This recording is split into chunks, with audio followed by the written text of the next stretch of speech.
Welcome back to From the Scriptwriter's Table. First, before we get started, I owe an apology to everybody who has been following these videos. If you've been following them on time, last video I said tomorrow we will talk about the Proxy Listener. That video aired about a week ago.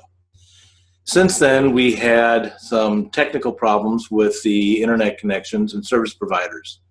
Those have now hopefully been rectified. So my personal apologies to you, and let's continue on with where we're going with this. So today we're going to talk about the Proxy Listener as part of a narration trick or technique. If you had a chance in my last video, I asked for you to go out and listen to an old Sherlock Holmes audio play with Basil Rathbone and Nigel Bruce, because that had one of the best proxy listeners, in my opinion. The show, depending on when you listen to it, was always hosted by a company, and usually it was oh god, there goes my mind. It was a winery, Roma Wine. Almost called it the wrong name. Roma Wine would have some representative go out to Watson's home and sit there and talk to Watson. And Watson would talk to this Roma Wine salesman about their latest adventure that he wanted to talk about back in the day with Sherlock Holmes. And the picture of it was given was that you had Watson and this Roma Wine guy who would have their feet up by the fire, blazing away and talking about the old times, kind of like you and I sitting around around a coffee house chatting about some old days in the past. And I wanted to tell you a story. That Roma Wine salesman acted as a proxy listener. He acted on our behalf, the listeners. We became the Roma Wine salesman, sitting there in the den or library or whatever room that was that Dr. Watson was in, telling us the story.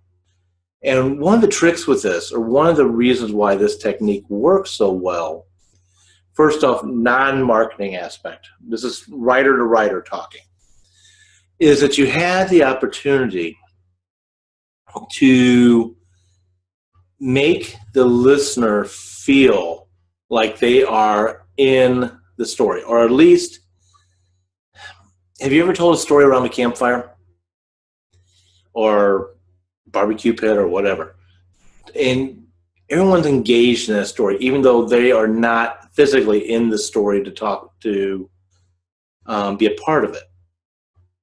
There's a certain level of intimacy that comes with that. And that is what the proxy listener does for the audience if it's done well. It becomes the substitute for us, the listener. Now, I said not for marketing purposes, just on the strict writing. I'm going to bring in the marketing purposes for just a second. One of the interesting things I noticed with the Roma Wine salesman being the person who was our proxy listener is the attempt. Whether or not you would think it worked well or not, I don't care.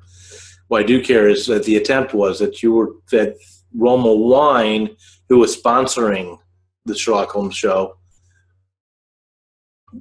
made their salesperson feel like they were supposed to be you and I. So as a salesperson, that's a pretty good way to tie in an intimate connection between what you're selling and the listener who is listening to the entire program. They've gone through a half hour of listening to this great adventure of Sherlock Holmes as the Roma Wine salesperson. So they've got a little tie-in there. And I can let you debate whether or not you think that really worked for them or not. Actually, I'd love to know your thoughts on that. So if you wouldn't mind, leave a comment here or on our Facebook page, Tumblr page, or respond to us on Twitter. That would be great. Okay, we're going tomorrow, or the next video is going to be about the age of the proxy, why that's important, and how to use the age to indicate the audience. We'll talk more tomorrow. Before you leave, just a quick reminder, every month we have the script writers table. It is absolutely totally free. Go into www.windingtrailsmedia.com and find web courses for writers. Is the first thing, is absolutely free. In the past, I talked about how it took you to PayPal to sign up. I learned there's some problem with how that was working out. So it's this direct link to register and nothing to worry about. Also, too, monthly we are having web courses for writers. Those are not free, but they are designed to help improve your writing, be it for radio dramas or anything else for that matter. So, with that said, check that out. Find us on Facebook, Twitter, Tumblr, etc. Like or subscribe to our YouTube here, and go on our website and sign up for the Winding Trails Media program. It's a little thing. It's our newsletter, goes out once a month with updates on what's going on with Winding Trails Media and the shows that we are producing that will start coming out in the fall of 2016. In the June announcement, we announced that we have selected 3 scripts that are to come out, and we are also working with a composer to produce our music, or to compose our music for the shows. So, tune in. Have a good one. Have a great day writing.